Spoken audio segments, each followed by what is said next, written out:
When about 10 million players watched DJ Marshmello's live set within Fortnite over Super Bowl weekend, you could almost hear the wheels in the industry's brains start turning. The event, better than any halftime show, gave a glimpse into how Fortnite could eventually evolve into a brand new stage for advertisers.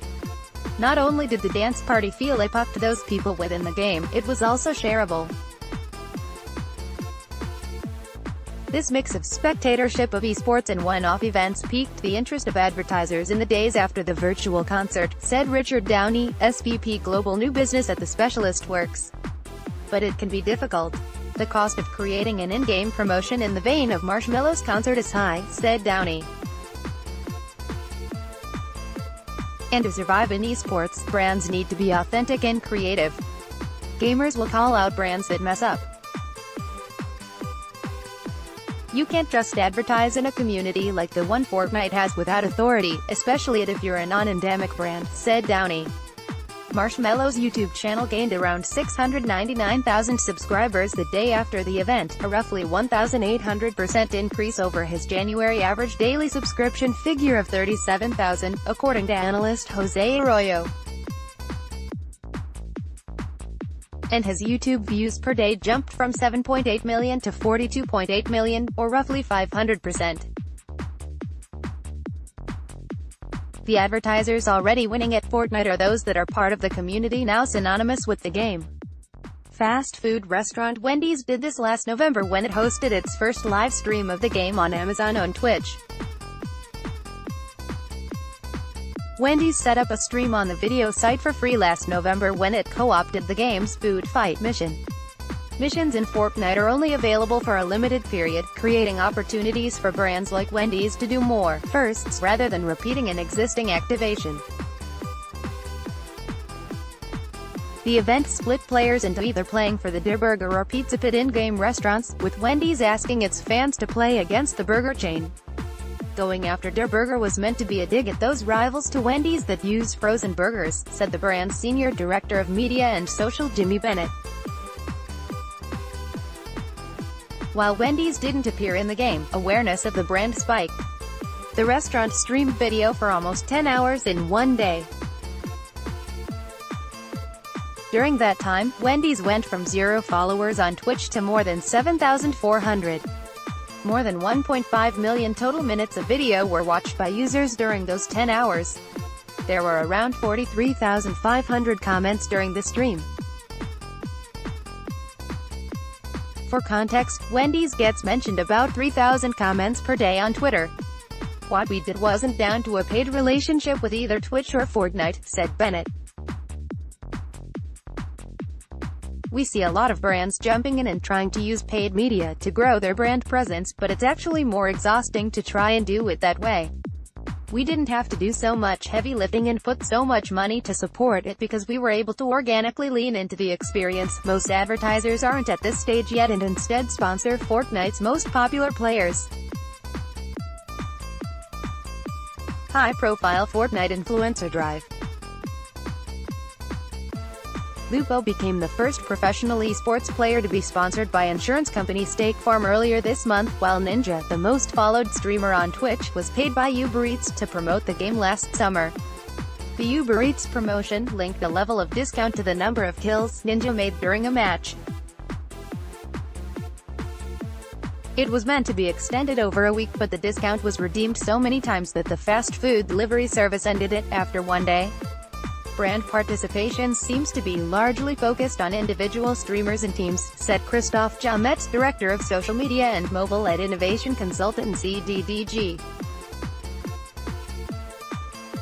It's easy for consumer brands to justify this sort of partnership due to the sheer reach and level of engagement that someone like Ninja garners across multiple platforms like Twitch and YouTube, making it quite easy to activate the audience and get them to either build affinity for the sponsor brand or onboard new customers using promotions. Fortnite doesn't feature in-game ads, but its developer Epic Games can code and branded content for the right opportunity.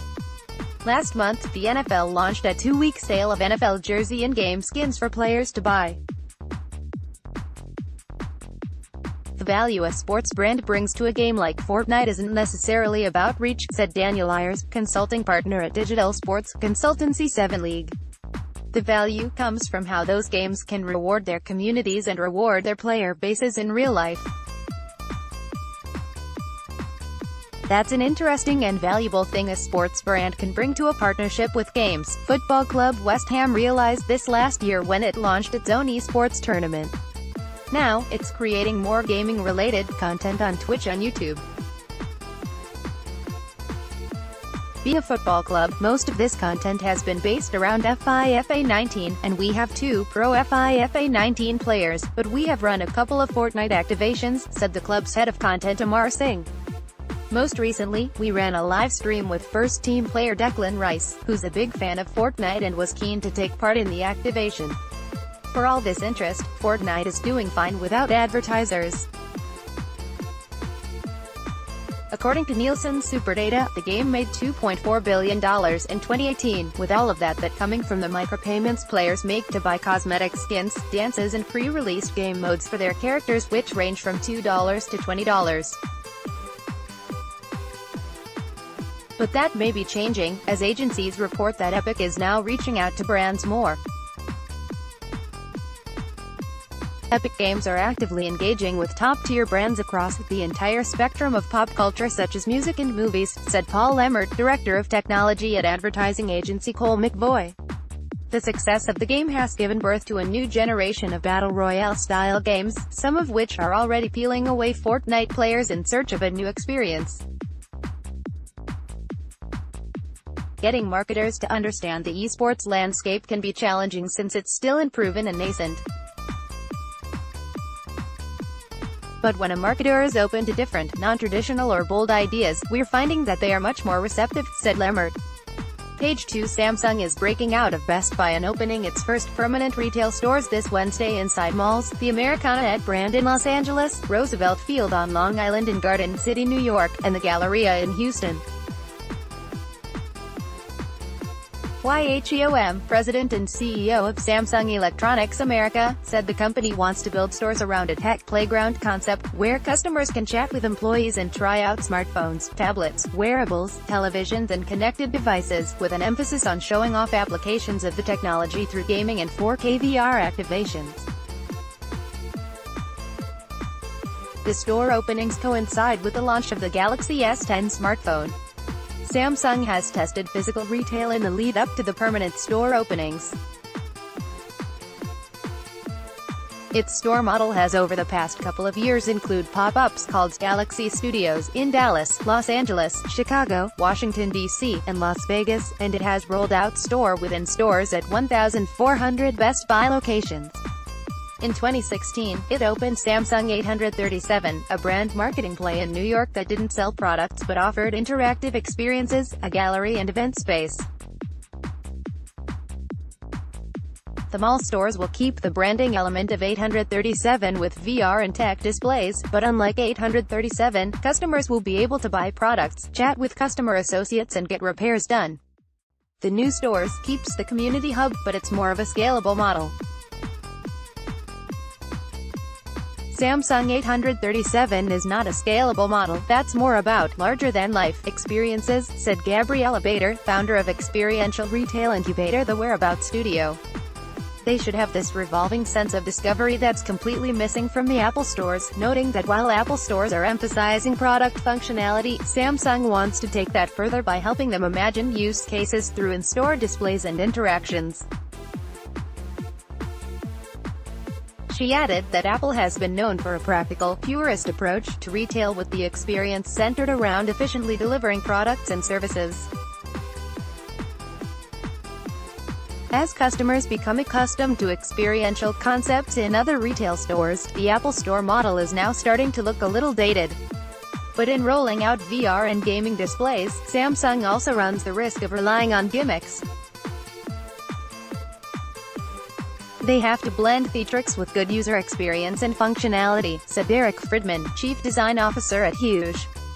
It's more than just an Instagram moment, customers have to connect with the brand in a much deeper way. As a result, experiential, tech-focused stores are tools that should help brands connect with many audiences, including those customers who would have never considered buying the products, loyal customers drawn to emerging technologies, and those who are most concerned about utility.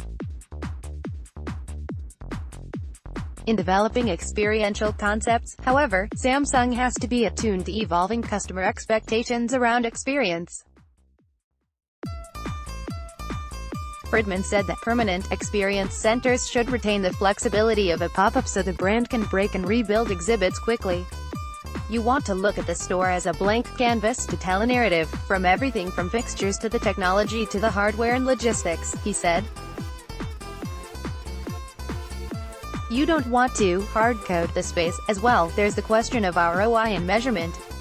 According to Bader, being able to collect user feedback data to evolve product experiences should be a crucial goal. But expecting customers to convert after a one-off experiential activation is far from realistic. The practical application of VR and AR is to create value. If you don't create value, it's just a novelty, said Brendan Witcher, principal analyst at Forrester. We just don't have time anymore to sit around and do novel things. The distinction between novel and sustainable is critical. Page 3 media companies All-Def Media and IMGN Media have signed a deal to produce 3 original shows that the companies will air on Facebook, YouTube, Instagram and Snapchat. The hip-hop culture and comedy publisher and the company behind popular meme account Piqued hope to eventually adapt the digital shows into programs they can sell to linear TV networks or streaming video services like Netflix, said All-Def Media CEO Chris Blackwell. The 3 unscripted shows will be distributed sometime this spring through All-Def Media's Facebook and YouTube accounts and Piqued's Instagram and Snapchat accounts. On Instagram, the untitled shows will post to the platform's long-form video service, IGTV. One show will be comedy clip variety show in the vein of Comedy Central's Tosh.0, and another will be an interview format featuring influencers and musicians answering questions while on a treadmill that accelerates when the interviewee opts not to answer. The concept for the 3rd show is still in development, said Barak Shragai, CEO of IMGN Media. All-Def Media will be fully financing all of the shows, but the companies will share equal ownership of the intellectual property, said Blackwell. He declined to say how much money All-Def Media is investing in the shows. We really wanted to get in business with IMGN, he said of the decision to cover the show's costs. All-Def Media and IMGN Media plan to pitch advertisers on branded content deals for the shows as a way to generate revenue in the near term. They will also explore potential licensing deals to syndicate the shows elsewhere, said Shragai. The company's eventual ambition is to use the show's expected 4-episode initial run as a type of pilot to prove out the formats and pitch them to linear TV networks and streaming video services. The trio of shows could also lead to another kind of a deal between All-Def Media and IMGN Media, which is profitable and has raised $6 million in funding. Per Shragai, Blackwell declined to discuss All-Def Media's financials. For starters, All-Def Media and IMGN Media complement each other when it comes to producing content for an audience that Blackwell described as Black Twitter, though the companies will not be distributing the shows on Twitter. IMGN Media's Daquan account has risen to popularity on Instagram, where it has 12.1 million followers, by posting memes related to the NBA and hip-hop culture. The shows with All-Def Media will be the company's entry into original content, Shragai said. All-Def Media, which caters to that same audience, has created original shows, like All-Def Comedy, for HBO, and produces roughly 50 pieces of original content a week, said Blackwell, noting that the company has 2 sound studios and 22 editing bays. All-Def Media has established an audience on Facebook and YouTube. In December 2018, it received 51.5 million views on Facebook and 28.2 million views on YouTube, according to data from Tubular Labs. Meanwhile, IMGN Media has cultivated a following on Instagram and Snapchat. In December 2018, IMGN Media's Daquan account received 192 million video views on Instagram, per Tubular Labs data, and last year IMGN Media debuted 9 channels on Snapchat Discover. All-Def Media and IMGN Media are already having conversations about other ways the 2 companies can work together. They have discussed collaborating on this meme museum that All Def Media is considering erecting as part of a push into the experiential space, according to Blackwell. Similarly, both companies are interested in e-commerce and see an opportunity to develop and sell merchandise related to the shows, per Shragai. It's kind of the perfect union, said Blackwell said of the partnership. Page 4 In 2017, Kroger CEO Rodney McCullen and CFO Michael Schlottman introduced Restock Kroger, an initiative that would change the makeup of Kroger's business. With traditional retail being squeezed, and customers slowly shifting online, Kroger had to rethink its model, build an online business that would help capture customers' shift to digital while still driving traffic back to stores.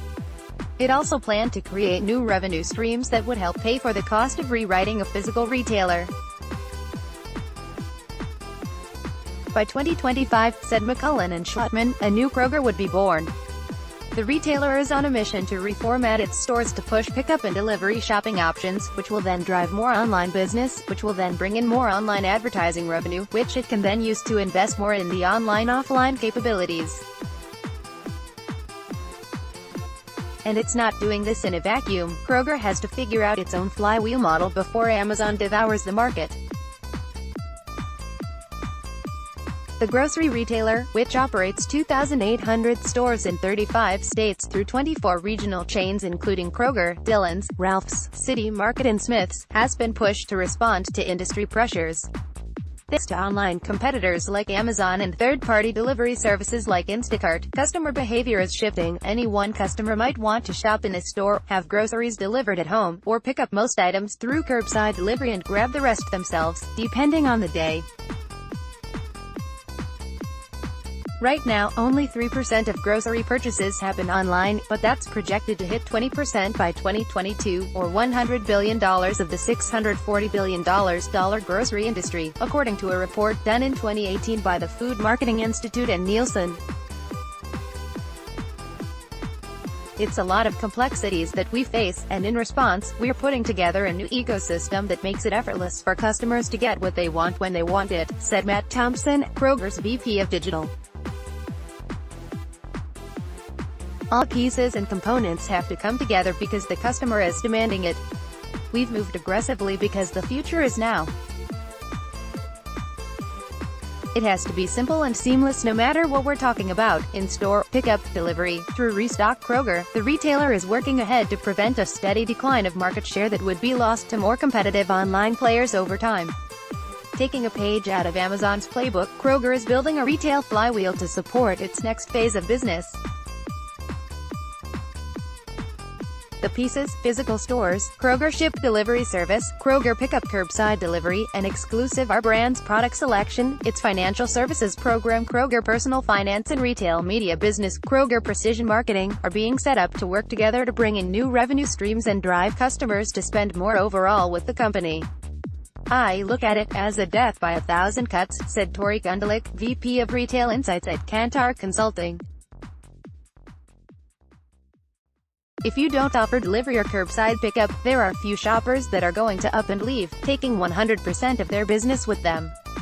But you will slowly start to lose one basket here, one basket there, and in a business like grocery, where you don't see a ton of incremental growth, it becomes a significant problem for a business putting the pieces in place. When McCullen announced the Restock Kroger program, he told investors the plan would generate $400 million in incremental operating margin by 2020, following a $1.3 million investment, $800 million invested in new customer experiences and $500 million in the hires needed to support them. But it's not as easy as slapping online pickup and delivery options on top of a physical store network. Online sales have different margin structures and have a harder time turning a profit, meaning a retailer like Kroger could easily lose money on online orders. Kroger's flywheel starts with the main entry point for customers and its main competitive advantage over Amazon, the physical stores. Right now, digital sales account for only 1% of all Kroger sales. But thanks to Kroger's loyalty card, it can track 97% of all in-store purchases to a household, which gives it an overview of the purchase history and patterns of customers. The trick for retailers is that they can't assume a build it and they'll come deal for getting the same customers who shop their stores to spend with them online.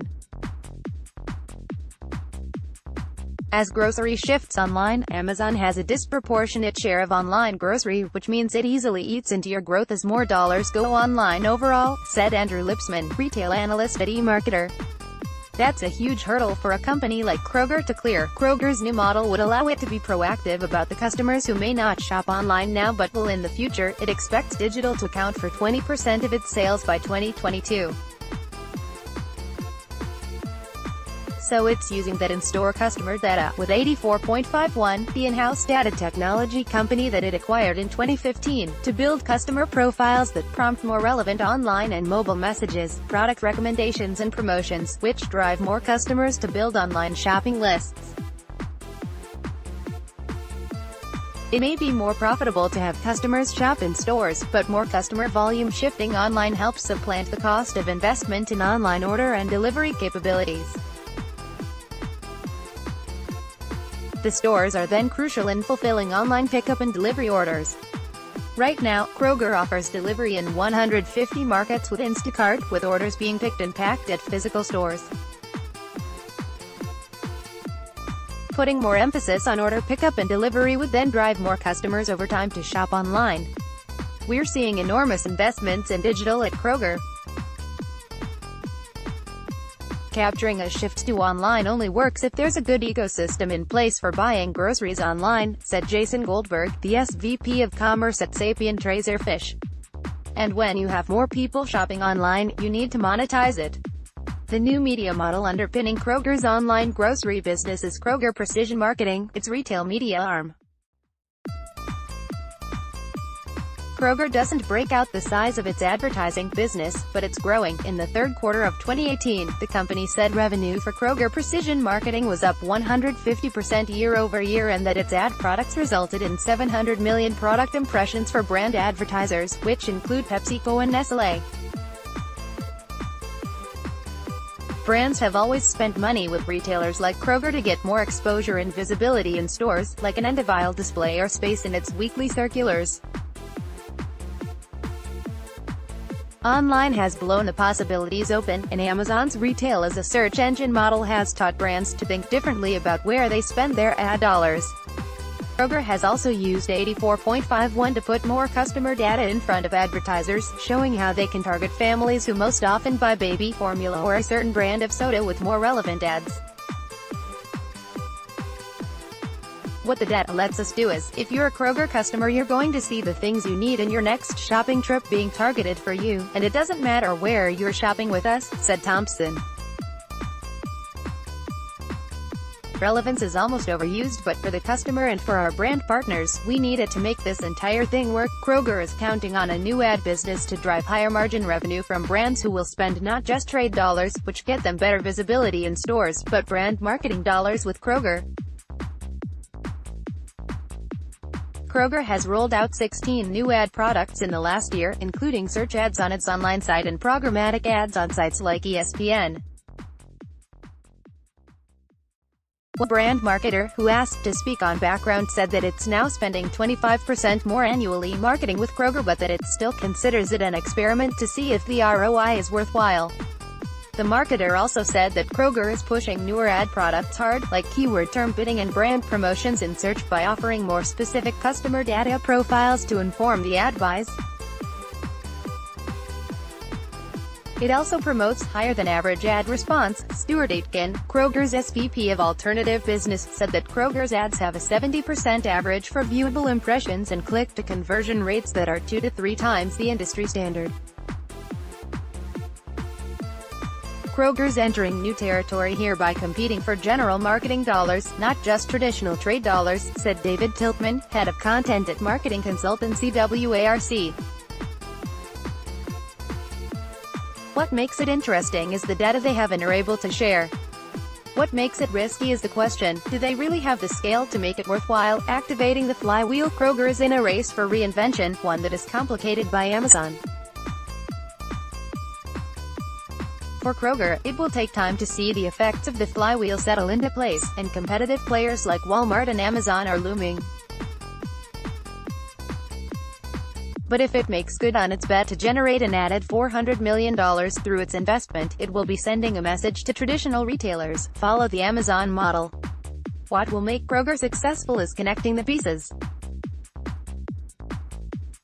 It can't be a bolt-on online business, it has to flow through what they're doing in the store, how they're using mobile apps to drive the online business, understanding why people go in the stores when they do, said Gundelich. Everything needs to work together. Higher margin businesses lift up the tighter margin ones. Amazon laid out this strategy. Other retailers can lift it. Page 5. The first few months of a calendar year can be sleepy for some publishers, but not for Bleacher Report. The Turner-owned sports publisher, which is trying to thread itself into the fabric of sports and pop culture, has already announced a content partnership with Caesars focused on sports betting and wrapped up a weekend of parties, activations and coverage of the 2019 NBA All-Star Game. To discuss what's next for Bleacher Report, we caught up with Bleacher Report Chief Operating Officer Alex Vargas. The conversation has been edited and condensed. Going into 2018, the goal was to build licensing, build commerce, and nurture some of the sub-brands that were in their infancy. How would you say 2018 went? I would say 2018 was a great year. We try to think about things 2 to 3 years at a time. 2018 was the last year of a 3-year plan, where we pretty successfully evolved the business from what it was at the beginning of 2016. At a high level, the strategy is to build a portfolio of brands that consumers really care about and a suite of monetization capabilities that are able to support those brands. How big can your sub-brands get? Our football was something we greenlit in 2013 ahead of the 2014 World Cup. It was a bet on international as much as it was a bet on that particular sport. And it was informed by data that we had around consumption trends from our audience in and around that sport. Fast forward to 2018, the following World Cup, and that is now a very real, substantive business with a standalone business unit and a community of people that really care about that business and a meaningful amount of revenue that's contributing to this organization. House of Highlights is now a top 10 Instagram account. We're expanding it to become a legitimate media brand. Last year, we increased our focus on our Kicks. Kicks was a stream in the app for a number of years, and based on the amount of engagement and consumption of that stream, we decided to set aside more resources. We have a dedicated team, we're producing original content.